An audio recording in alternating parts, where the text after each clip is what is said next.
আসসালামু আলাইকুম। ভাগ্নির জন্মদিনে গিয়েছিলাম হুট করেই।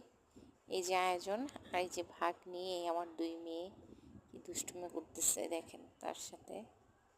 এই যে হুট করেই জন্মদিন করার কোনো ইচ্ছাই ছিল না, তারপরেও ছোট মানুষ একটা কেক আর একটু নাস্তা আর কি।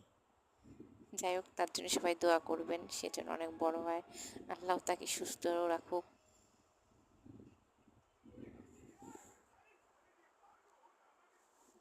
আমার ছোট বুড়িটা কি দুষ্টু করতেছে দেখেন। আলহামদুলিল্লাহ।